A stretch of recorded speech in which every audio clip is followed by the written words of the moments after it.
Sometimes the hardest part about coming home from deployment is realizing that your body made it back, but your nervous system still thinks that it's deployed. Sleep turns into a fight. Pain becomes this background noise that just never shuts off. And the more you try to push through it, the more isolated you can feel. Like nobody around you could possibly understand what your brain is doing at 2 o'clock in the morning. There is another way that this can go, though. A version of life where your shoulders drop again, where you find people who just get what you're going through. You don't have to give the full backstory. A version where you discover something that pulls you out of your head and back into life, one small step at a time.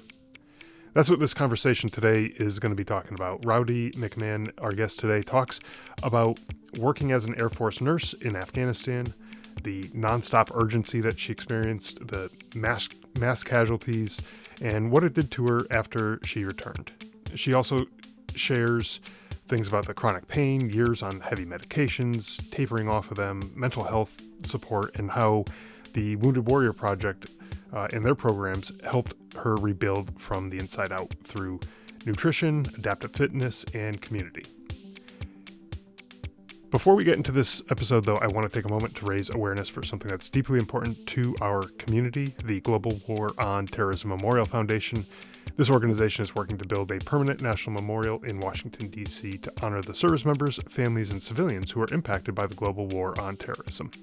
This memorial will serve as both a tribute to those who served and as a way to ensure that their sacrifices are recognized and remembered for generations to come. If you'd like to learn more or find out how you can support their mission, visit gwatmemorialfoundation.org. Now let's get into today's episode.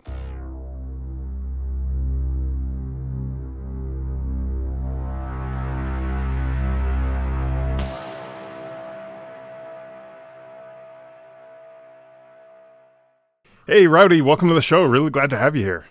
Thanks, Scott. It's great being here. Yeah, absolutely. So before we get into the conversation and kind of your story and everything like that, for the listeners who maybe aren't familiar with you and who you are, could you tell us a little bit about yourself, your military background, and just kind of a brief overview of who we're talking to here today? Yes, I was an Air Force nurse stationed at Brooke Army Medical Center in San Antonio, Texas. One deployment to Afghanistan.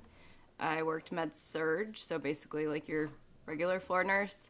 Deployed, worked step down, and then came back as a PACU post-anesthesia care nurse. So basically taking care of everybody out of surgery. Okay. and drunk babies. Those were fun. Wow. It's not something that I would expect that you'd have to deal with very often, but people tend to surprise you with that kind of thing. So you mentioned you're a nurse, in Afghanistan. You're caring for lots of different people. How did the conditions while you were in Afghanistan that you experienced kind of shape the way you saw your role in kind of that initial reaction when you're first kind of thrown into it? How did that kind of affect you when you were over there in Afghanistan? So I like that you say thrown into it, because I feel like you can prepare, right? Like the military, prepare, and then you get there and you do feel very much thrown into it. I feel like a lot of that happens with the military, actually. Right. You kind of like, oh, I'm ready for this, and I don't know if I'm ready for this. Kind of goes through your mind a lot, and then chaos happens, and your body takes over, and it's like you just know what to do. Mm-hmm. A lot of the situations we'd never seen civilian side, or even in the military hospitals back home. And so dealing with like mass casualty situations, which meant we were on call 24/7. We could hear the big voice overhead on base. That meant you had to report to the nurses station, be ready to go. You didn't know how many patients were coming in, who they were. Were they allies? Were they terrorists? Who was coming? What the injuries, extents were? It could be one person, could be a couple of people, and then it could be like 20. And it was all hands on deck. And like I said, go. I'd never had, we're technically like floor nurses at that point. it kind of turned into our trauma base. So you might be getting a report from the doctor as they're rolling the patient in, and you're taking the patient from the gurney to the bed, and they're giving you handwritten orders, which doesn't really exist anymore. That can take time. Or flushing wounds at the bedside, and okay, we'll get you pain meds when we can. Bye, next patient, go. And then end of the day, or say it wasn't even your shift. All right, everybody's stable. Go hit the rack for a couple hours, and then you got to come back to work. That could be a lot for anybody. I mean, even just experiencing it once, but like a whole deployment where this is basically your day to day is just go, go, go, constant, never really knowing what's coming in, when it's coming in. You know, a lot of people go to work and they know, oh, I'm going to have a busy day today. I have a lot of meetings. I have a lot of, things like that going on. I just know that I have a busy day, and you can kind of mentally prepare yourself for that. Or, next week I can kind of take it a little bit easy. So I'll get through this week, and then, next week it'll be a little bit easier. But in someone in your shoes, or, other people like you have no idea from one day to the next, what are you going to be dealing with? Is it going to be mass casualty event after another, just over and over and over again, day after day? And I can imagine that could be a very real possibility. And again, you don't know who you're dealing with. Are they, Americans? Are they, service members? Like you said, even hostile people. Yeah. I mean, I don't know how to like just mentally prepare yourself for that kind of thing.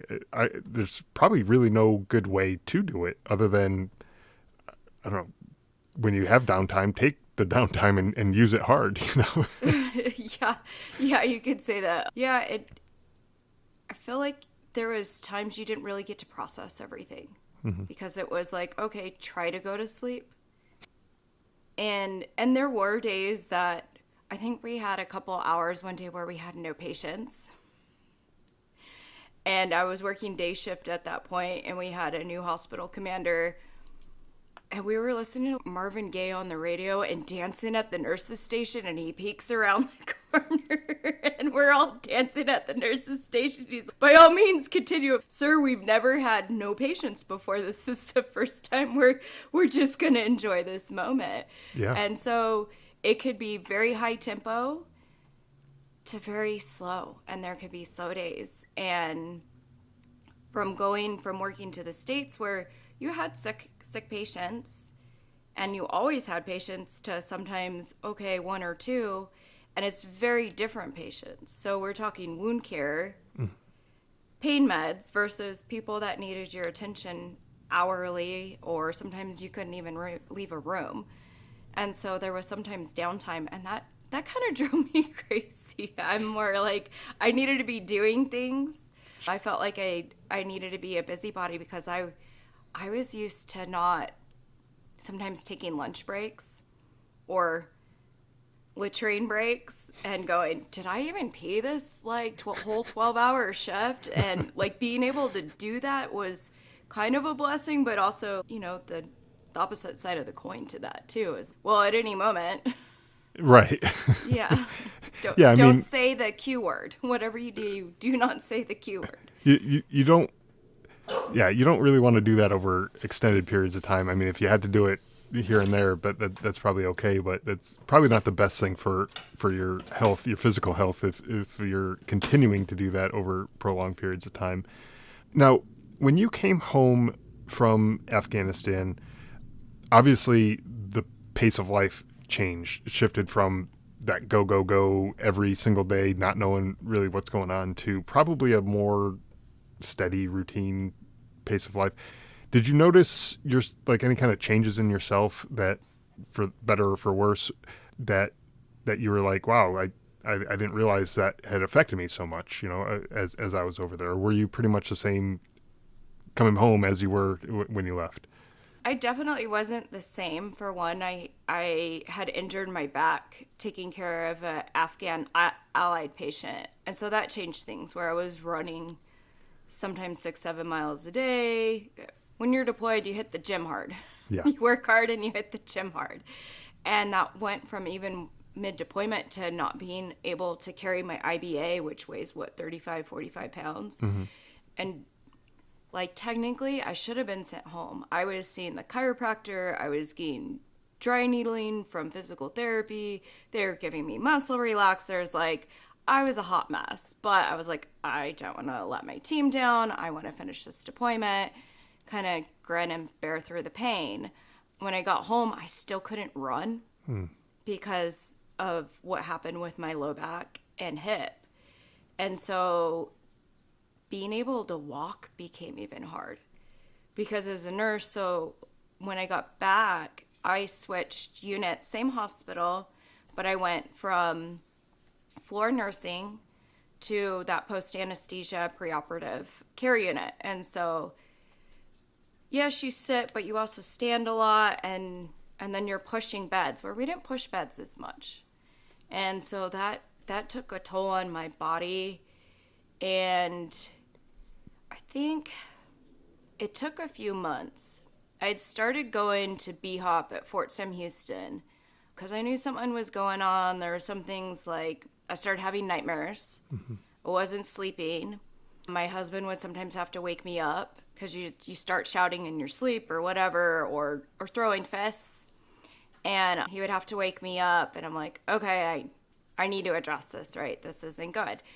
And then that's like a whole nother game too, is finding a good mental health like therapist, like to get that help. And that's like a whole nother topic of conversation, like being female and being a nurse. Like, I don't know how many times I was told by a mental health provider, and there's nothing against male health providers, but in this situation it was, well, you didn't see combat.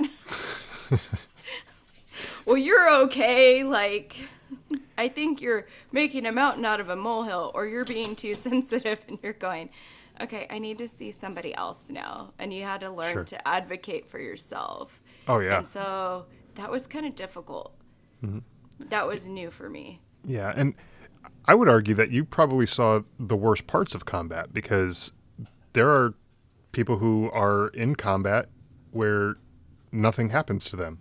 And physically anyways, nothing happens to them. And all you're seeing is basically the people coming in with injuries and, maybe gunshot wounds or explosions and, injuries from things like all of the worst things that could probably happen, I imagine, came across your hands, or whatever you want to call it.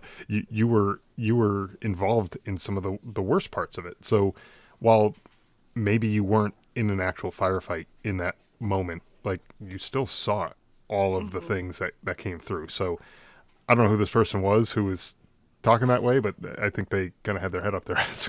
I agree. I was like, next. Yeah, this isn't gonna work. Like, of anybody, like anybody who isn't necessarily directly involved in the combat, the actual fighting, the shooting, and the things like that, like, I would say someone in your shoes probably had seen the worst of it. So, whatever, yeah, check the box. Yeah. Okay. Talk to that guy. That guy doesn't know what he's talking about. Move on to the next person. And you're right. You do have to advocate for yourself, because nobody else is going to do it. Not anyways to the same extent that you will. And that goes for anybody. If you're not willing to speak up and advocate for yourself and make sure that you're getting the care and the treatment that you need and deserve, nobody else is going to care as much as you are. So you did, I think in this case, you did the right thing and continued looking for, somebody else. But, I know when you were, back in Afghanistan, you had that back issue, and, you just muscled through the pain and said, I'm just going to deal with it. That's something else that I think a lot of us do, because again, we don't want to let our team down, just the way you were describing. And so no, you're not alone in that. There's a ton of people who do the same thing. And when you get pulled away from that team for one reason or another, it can have its own set of issues too, because you feel like, oh, I let these people down.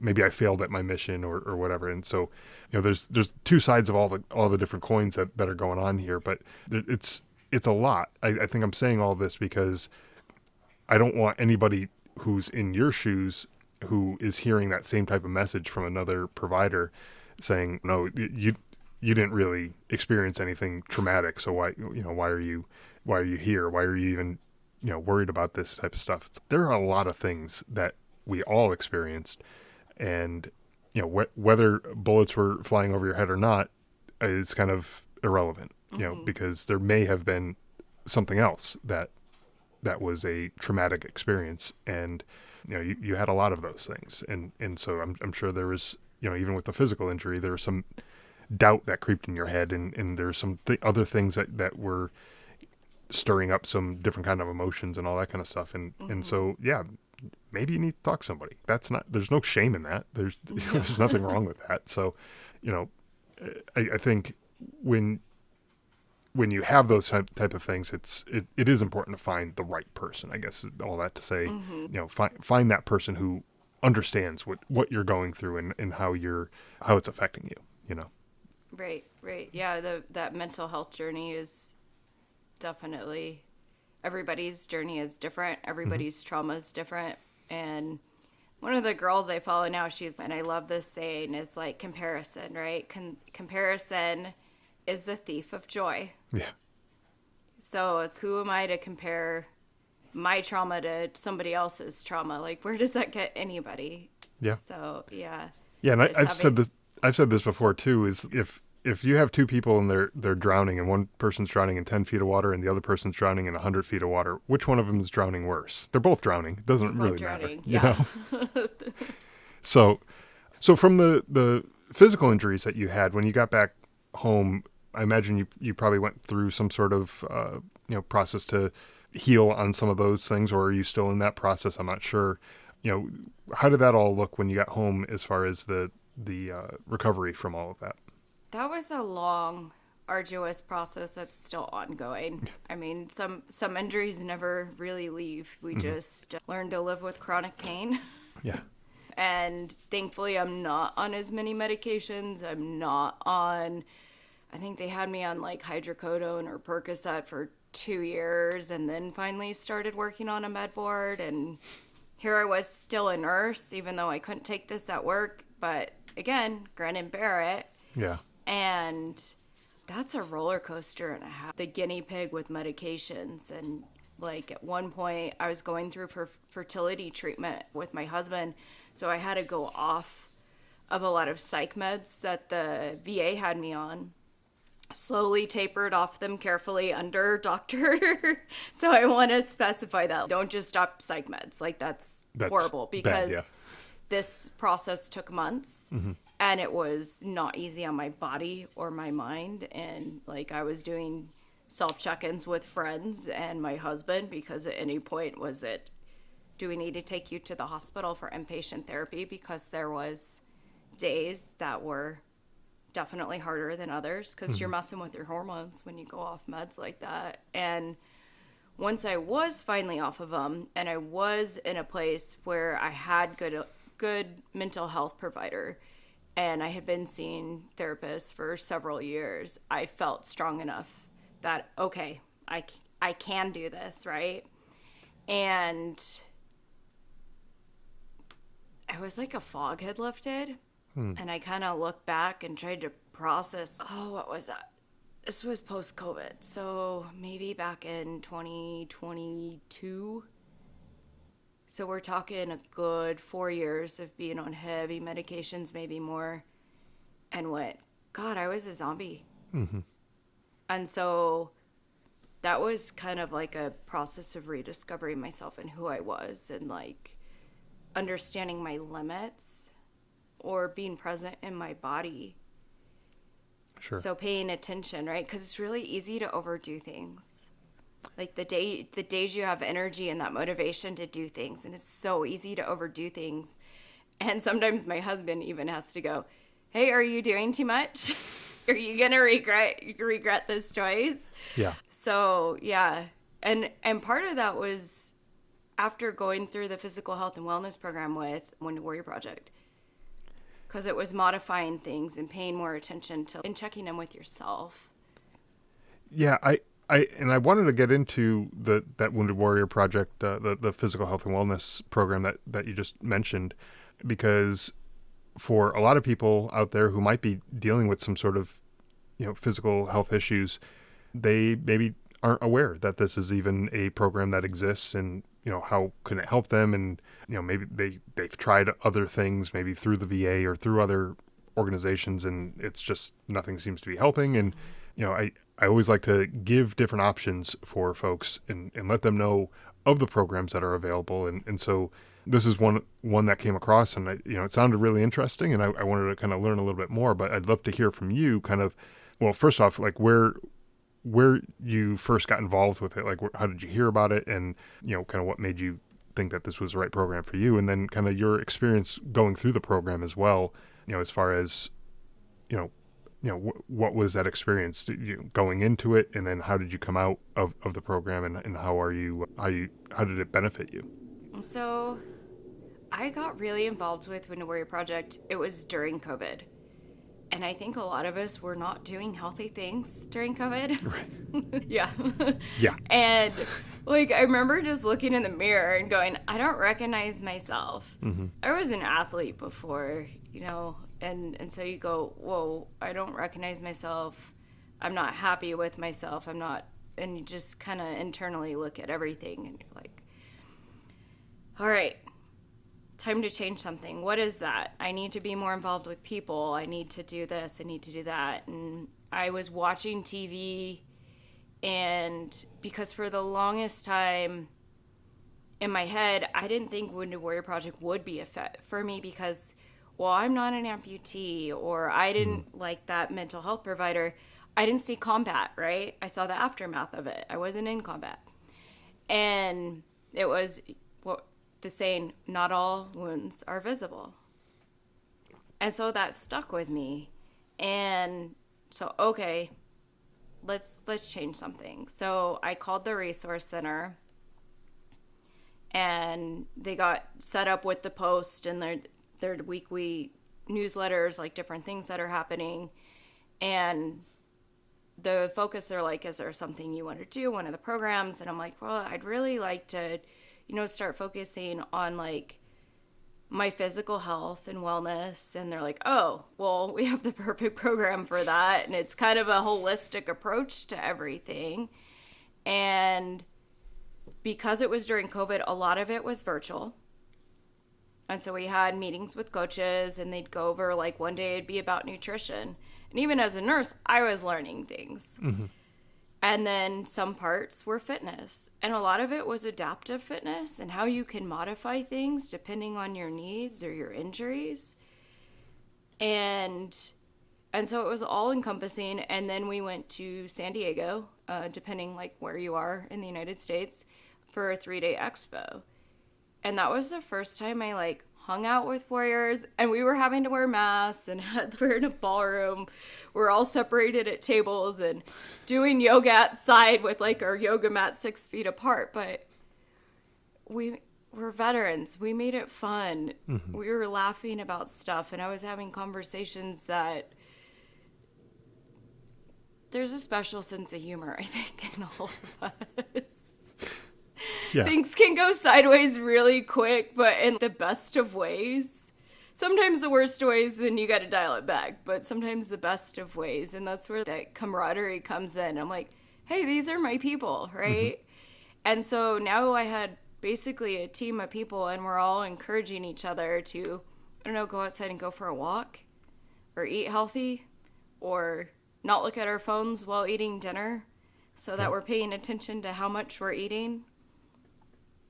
And I think 2 years later, they let me go back, because since it was during COVID, and then there was like 100 warriors instead of 15 to 20.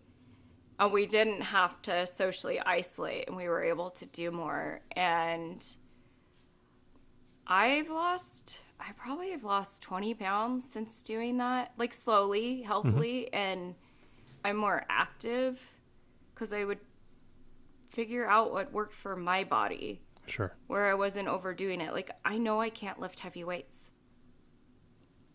So what do? Body weight, Pilates, yoga, and you still get the benefit of moving.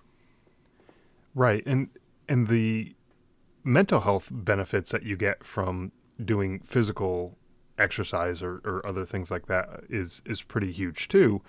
And if you're experiencing a physical injury that is limiting the things that you can do physically, kind of like what you described, and you just decide, well, I'm just not going to do anything. Well, that's going to not only have a negative impact on your physical health, but it also will eventually have a negative impact on your mental health as well. Mm-hmm. And so it's there's so many benefits to being able to do those things. And when they open up your eyes to things that you can do, it's, well, okay, then I'm not going to sit around and just do nothing. I'm going to figure out those things that I can do, and I'll do more of those things. And yeah, sure, maybe less of the heavy lifting or, things that maybe you might have used to be able to do, but you're still doing something, and it's physical. I'm sure you're exerting yourself to some extent, and you're getting the benefits of the exercise. You just mentioned that there was some weight loss. So if nothing else, you've gained that as a benefit, and I'm sure there are other benefits as well. But I think one of the biggest things is something else that you mentioned is that camaraderie, that community of people who came together, all veterans, all people who kind of share a similar sense of humor, way of interacting with each other. And you're right, it could be the best or it could be the worst, depending on the situation. But it's something that kind of takes your mind off of whatever you end up having going on in your head, and you end up just spinning through these cycles of all this just negative stuff going on in your head. And you can kind of break out of that for a little bit. Even if it's just a temporary break, it's still a break, and it gives your body, your mind a chance to kind of just take a break from all of the noise, all that negativity. And it also lets you know, I think, that you're not alone, right? That there are other people who maybe have physical injuries that maybe aren't visible. A back injury, it's not visible. Probably someone looking at you would be like, yeah, no, you look fine, but a back injury could be very, very painful, very debilitating. Like you said, you couldn't run or even walk in some cases. Like it can really mess you up. But knowing that there's other people out there who experience the same thing, through maybe not the same thing, but their own challenges in a similar way, that I would imagine was a very big positive benefit for you for being in a program like this, right? Yes, absolutely. And that I feel like it was just springboarded me forward. And once things were happening, like locally, okay, it's scary, right? To go somewhere alone. Like, it's one thing when I could bring my spouse, but he couldn't always be there, and be like, okay. And I remember one of the first events, like in-person events I went to, and it was because somebody in that physical health and wellness class kept talking about pickleball, right? And we all know what pickleball is now, but at the time, I'm like, what the hell is pickleball? They described it, and they had an event here, and I'm like, all right, I'm going to go try this out. And met local warriors and had a blast, got outside in the sun. I wasn't a vampire for the day. And then I actually started playing with other veterans for a long while. Like, we're talking Vietnam era veterans. And these 70-year-old men were whooping my ass on the court. And I had a blast. And that gave me another sense of community, right? Like, it doesn't just have to be post 9/11 veterans. Like, sure, it's all veterans. And yeah. And so I think it kind of gave me that little bit of courage I needed to set foot outside my front door. Like, not all people are bad. Not all people are mean or out to get you. Right. Yeah, and when you find a common interest, even something like pickleball, doesn't matter what the common interest is. I mean, and it may be something that you've never done before. Like you said, that was kind of a new thing to you at that time, and you said, but I need to do something. So this is a thing people are talking about, that people are doing. So, okay, let's get together and let's see how it is. You could have tried it and hated it, and that would be okay, because at least you tried it, and now okay, well, that's just a thing I don't want to do because I don't like that thing. But if you never gave yourself that opportunity to decide whether or not you liked it, then that wouldn't be such a great thing. I think you gave yourself that opportunity. And when you are stepping out there and trying those new things, you're kind of teaching yourself that, hey, this isn't so bad, being around these people. Like these people are my people. They're other veterans. They're, yeah, sure, maybe not other Afghanistan veterans. They might be Vietnam veterans, but they're other veterans. And I've talked to people from all sorts of generations of veterans, and they all pretty much get along. It doesn't matter what the era is that you came from. You're going to find some way of connecting with those people. The camaraderie, the jokes, the things like that. It's going to land with. Doesn't matter who you're talking to. So you probably had that similar kind of experience. But again, you're able to find those people with a shared interest. So that helps. It's one more thing beyond veteran. And there might have been some people that you eventually meet who weren't veterans at all, but maybe were interested in pickleball. And so now you have a connection with that person too. And you can kind of continue to grow experiences. The more things you try, the more experiences you'll have, the more interests and other things like that you'll eventually have. And you can start to kind of expand your network that way, right? Now, you mentioned the virtual events from the Wounded Warrior Project, during COVID and things like that. Was it easier for you to kind of dip your toes in the water with the virtual events? Did you find that was helpful for you at first? Yeah, virtual events are great. Like everything from arts and crafts to peer support groups. I still meet virtually once a month with a women's peer support group, and you look forward to seeing those women every month. And there's days, right, like you might be having a bad day or a bad week, whatever's going on in life, and you don't want to go, but that friend will text you, hey, are you going to be at the meeting tonight? Yeah, I'll be there. Yeah. And that just seeing them, it might be a day you don't feel like talking. But just being with that group of people, you do feel a little lighter. You do feel a little better. You're not alone. And yeah, I've had some really fun virtual events. And then being able to sometimes meet those people in person later. I've known you for 2 years, and I finally get to meet you. It's pretty amazing. Yeah, I found that with this podcast, I mean, pretty much every episode I've done has been a virtual episode, like what we're doing right now. For the listeners, we're not sitting in the same room. We're miles and miles apart, and thankfully the internet allows this type of connection to happen. But there was an event a couple of years ago that I went to, and a bunch of the people that I had as guests on the podcast were at the event, and I finally got to meet them for the first time in person. And it was great because the ice was already broken. I already knew the people. We had already had, in 45 minutes to an hour long discussion on the podcast or whatever the time was.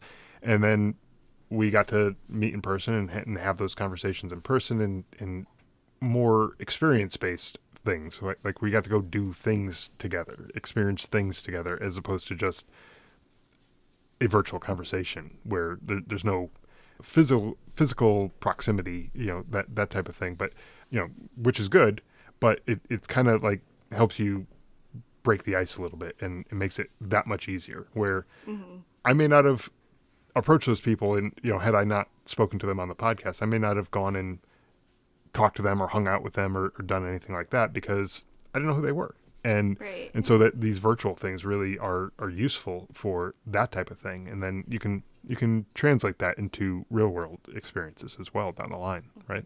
Yeah. So through the Wounded Warrior Project, I know they have lots of different programs and things like that, and you mentioned the physical health and wellness program. Were there any other programs that you took part in through the Wounded Warrior Project? Yes, I've done a couple all-female Project Odysseys. I've done one in person, which was amazing. I highly recommend doing that. And that was one of the first that they let go live in person. We were at the tail end of COVID. And at least one of those females in there, like, we still, like, weekly check-ins, monthly calls. There's a few in there that we still talk, but like one in particular, we're really close. And I've done the other Project Odyssey I did was a virtual one. I didn't have time to get away, and they're like, well, are you interested in doing virtual? And I'm like, yeah, I need a quick tune-up. Because a lot of it was looking at, well, it is good, it's what, for your mental health, right? But it's not like intensive outpatient therapy or something. It's not like that. It's adventure-based therapy. So going in person, we swam with dolphins and went to SeaWorld. That's awesome. They had to cancel like an ocean kayaking trip. It downpoured in San Diego. And in lieu of doing that, like a bunch of us women, we ventured out into these flooded streets and went and bought stickers for water bottles. But we made it. It was like an adventure in itself. There was like a foot of water in these streets. Oh, wow. And so we bonded and you learned about each other, and that had that camaraderie. And I think being female too in the military, when you're in the military and being female, it was hard to forge bonds with other women. Okay. Because it's male dominated. And so there's a lot of competition too, as we know in the military. And so it's, is this person kissing ass? It's hard to make those connections with other females. And there's more than one friend, another female veteran that I've talked to, or they've shared their story where they're like, I didn't have any female friends in the military. It was really difficult. This person would stab you in the back. And we're like, why do women do that? And now we're forging these bonds later that we're out of the military. I don't know if it's like the competition is gone, or I can't explain it. I don't know why we do that to each other, but yeah.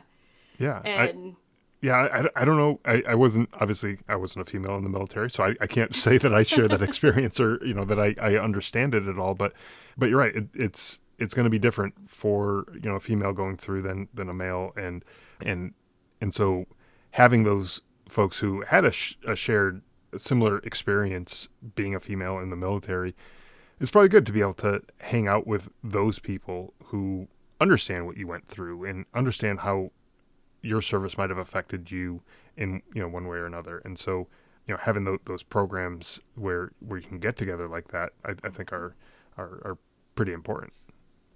yes, I really agree. Like I didn't feel like I had a sisterhood, if that makes sense. Yeah. While in the military, even though I was a nurse, right? And there's a lot more females in the nursing squadrons, right? Or Sure. And we were with Army too. Like one of my closest friends ended up being an Army nurse, but it took a year because it was like getting to know each other. And even though you're working side by side, you don't know if somebody's going to throw you under the bus. And it's really sad.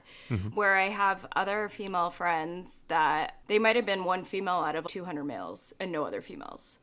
So their experience is very different. And so now they have sisterhood because they didn't even get that opportunity to, be around other females. Yeah, no, absolutely. And I know when I was an infantryman, and this was back before women were even allowed in the infantry. And so everybody I served with were guys. And so for me, it was like, I went my entire service with very limited interaction with any female soldier at all in any capacity. I mean, I could probably count the number that I interacted with on one hand. And it's just, a different world now, obviously, but it's probably still for the people who are in those roles, it's probably still very male dominated, and they probably do have those similar experiences that you were just talking about.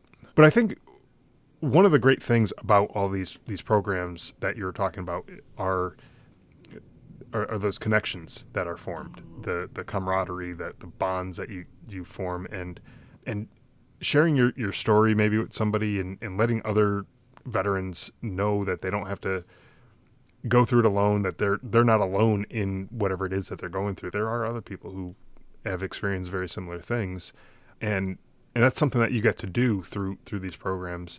I wonder, like, if you were to kind of go back in time and go to your point where you felt like you were kind of at your lowest point before, kind of doing any of this kind of healing work and things that were helpful for you. What do you wish someone would have said to you at that point, to kind of help you kind of kickstart that journey?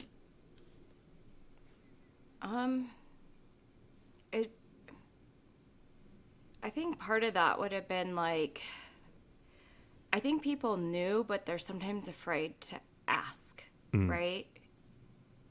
Yeah. Or help you find like that resource, or hey, there's this great, here's when to wear your project, bring it to you on a platter, and it's okay that you're not an amputee. Or I mean, we've seen the commercials and we know, we've met some of the veterans, and now, like, looking back, it's, oh, feeling lonely today, want to do some arts and crafts? You don't have to talk to anybody, but someone's going to be on video. And if you feel up to it, turn your video camera on. And we're just going to color, but you're not alone, right? Right. And if you're a Marine, it's okay if you leave your camera on. We want to see you eat the crayons, like just this one. But, yeah, I feel like it like, took a minute to know that, like, help was available, and that it wasn't just, I guess, saying that, oh, I need a referral to a mental health provider, because that's scary enough, asking. Yeah. Oh, yeah. But it's not like that. It was very easy. It was very, as soon as you pick up the phone and call, or if you submit your paperwork, Resource Center calls you.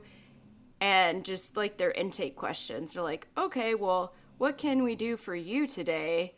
Or what do you want to focus on? Or, hey, I need to get out of the house. I'm struggling, but I'm also afraid to get out of the house because, the world can be a scary place. But when you're in it, right, and that darkness of PTSD and everything else, you don't want to leave the house. And the more you isolate, and the more you hermit, like, the worse it gets and the harder it is to actually leave the house. Right. And so, like, with the virtual things, that was such a great way to almost, just like you said earlier, it's distracting yourself, but you're also being present with others. Mm-hmm. Yeah. And I would imagine, too, that when you are doing these virtual events, you start to get to know some of the other people who are there. And then when the opportunity for an in-person event with these people eventually came up, it wasn't like you were a kid at a new school on, the first day of school where you didn't know anybody. And it kind of had that nervous feeling like, all right, who are these people? What am I walking into? This could be kind of a scary thing. I've known these people for quite a while now. And yeah, I know I've known them virtually, but I can maybe even get excited about going and talking to these people and meeting them in person, because they seem like they're pretty cool online. So why wouldn't they be cool in person too? Yeah, exactly. Or even when we have met up, just like local events, we typically, hi, I'm so and so. I served in the Air Force or the Army or whatever, and then, if it's passing a ball, which I've done, right? And we've had a ball where it had, like, random fact about yourself. And then you get people laughing and interacting, and, oh, this person has a common interest, and now I have friends that'll be like, hey, did you see this? Did you sign up for this? No, I couldn't get in. Okay, well, you're going to be my +1 if I get in. And so I didn't have community here in Las Vegas. I wasn't from Las Vegas. And so while I have good neighbors, thankfully, I didn't have community until I really started, like, going to events and meeting other veterans locally. And, like, thanks to Wounded Warrior Project, like, I was able to do that and felt safe. I think for the first time after a few events and getting to know people, I was finally able to sit with, like, my back to a door, like at a restaurant. Because sometimes that's an event, is let's just go eat food and interact. Yeah. Yeah. It is. And I know a lot of people have that same trouble that you just mentioned, having their back to a door, or, any kind of vulnerable position like that is difficult for some people to be able to do. But over time, you've just proven that with time and some practice and some, I don't know exactly what it is, but with time you can eventually get to a point where you can do those types of things. And it's not taking control over your entire life where you feel like I can only do certain things because this is holding me back and things like that. So to your point, what you wish that someone would be able to have said to you way back when, just asking, hey, do you need help? How can I help? And, those types of questions are important, because a lot of times people feel like they're going through something all alone, or that they have to go through this thing all alone, that they can't, that they can't do anything where they're bringing other people in because they don't want to feel like a burden or anything like that. But if you kind of break the ice and say, hey, I want to help. How can I help? What can I do? And you start with things like that, then you might actually be able to get that person the help that they need without them struggling to figure out this stuff on their own. Right. Because it's like the Wounded Warrior Project logo, right? The warrior carrying the other warrior. Right. Like sometimes you're the one carrying somebody else. Yeah. Because everybody goes through things in life. Right. Everybody has up and downs, and sometimes you need to be the one being carried. And so, and I've had that both ways, right? That's as doing check-ins with people. Hey, I haven't heard from this person in a while. Or even going to an event and say you have all this high energy, fun, good time, and now you're home. And now it's just you or you and your dog, and you go back to life, and that can get, hairy sometimes. Yeah. And so it's important to check in with people and go, hey, how are you doing?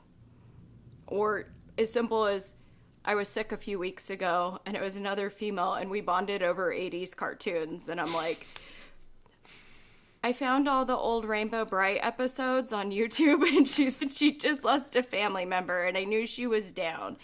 And so I was checking in, how are you doing? I'm like, all right, I found all these episodes, and I found this and that, and she's, thanks, I'm going to watch TV with you, but, across the United States, sure. But this will cheer me up. Thank you. So, yeah, it's simple things that I think we think about more now, like we're spreading awareness more now, but it is important to ask, because it's really hard to advocate for yourself when you do need to be carried. Right.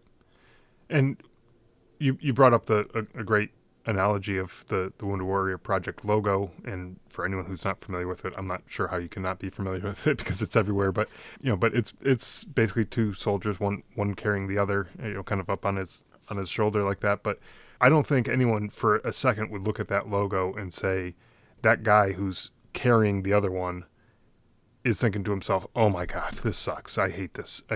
This guy is such a pain in the ass, and I don't want to be doing this, and I'm just so pissed off at the world and everything like that. No, he's glad that he's able to be there for his buddy and able to carry him when he needs help, and able to help him. It probably gives him a great sense of feeling of accomplishment or purpose, or some meaningful thing is going on inside of his head, saying, yeah, I'm able to help this guy. And right. I bet you as a nurse, a patient coming in to you for help, I don't think you ever were looking at that patient like they were a burden to you. That's your job, and that's where you found purpose and meaning, and that probably felt very good that you were able to do your job.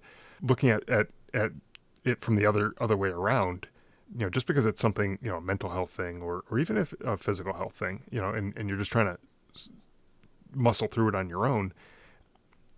I mean, there are people who actually care and want to help, and not that someone's going to necessarily carry you around everywhere, every single place you go, right. like physically carry you around, but that would be a little much. But yeah, sure. If you fell down, yeah, sure. Someone will help you up, and if you need help getting to a couch or a chair or something like that, maybe they will carry you from that distance. And I don't think anybody's going to be, bitching and moaning about it. Like it's going to be Right. a thing that people are glad that they were there to be able to help, and so don't take that away from other people, I guess, is kind of what I'm trying to get at, right? Right.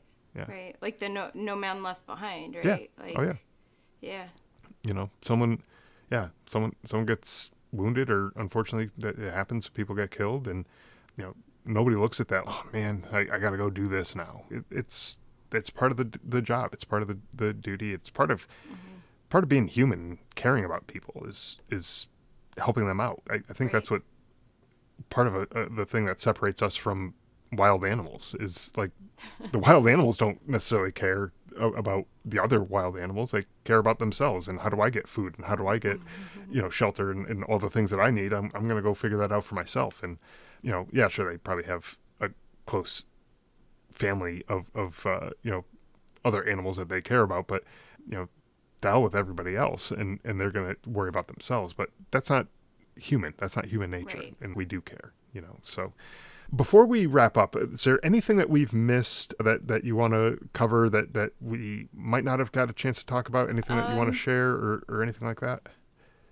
I know we talked about finding common interest in veterans, and for me, and like my mental health journey, and I'm sure you know this, and I'll make sure to get you some stickers as well.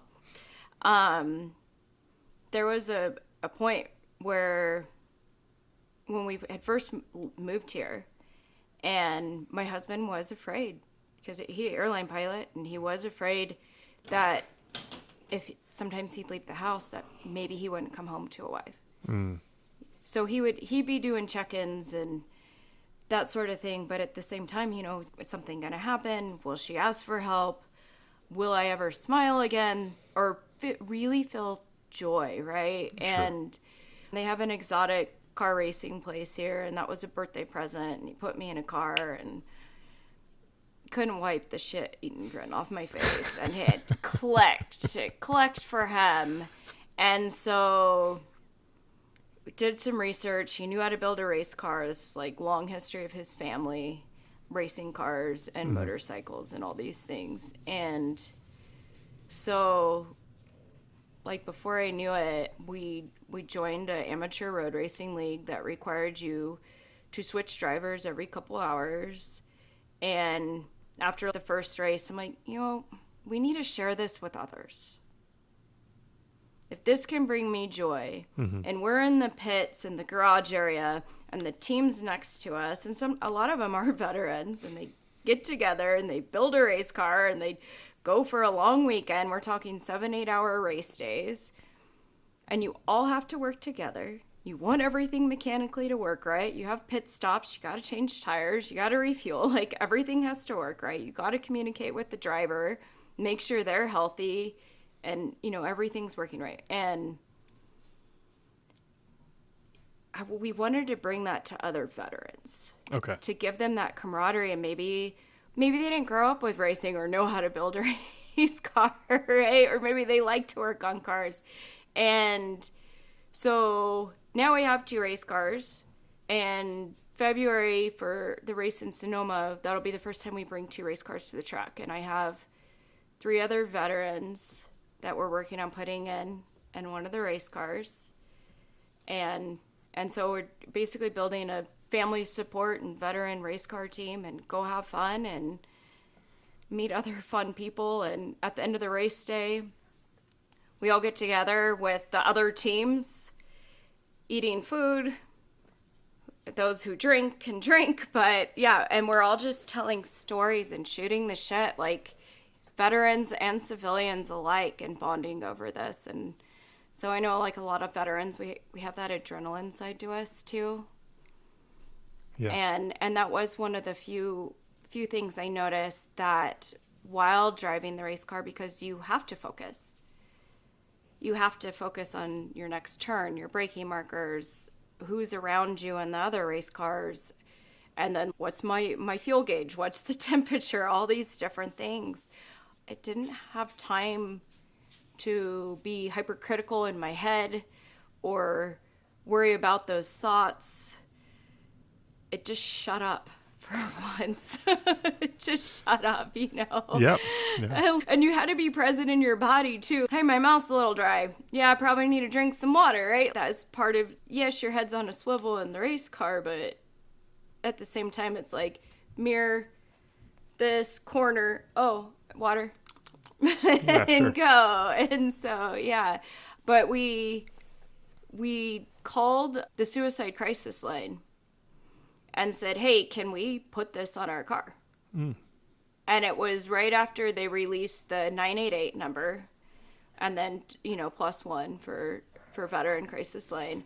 And they said, sure, we don't have any money to give you. And we're like, we don't care. We just want to spread awareness, because racing saved my life. Wounded Warrior Project saved my life. They gave me something to look forward to, and that camaraderie, that friendship, and like something to look forward to, right? Yeah. Something fun. And so we raced with that on our car to spread awareness, to get others involved, and just share that with other people that are interested.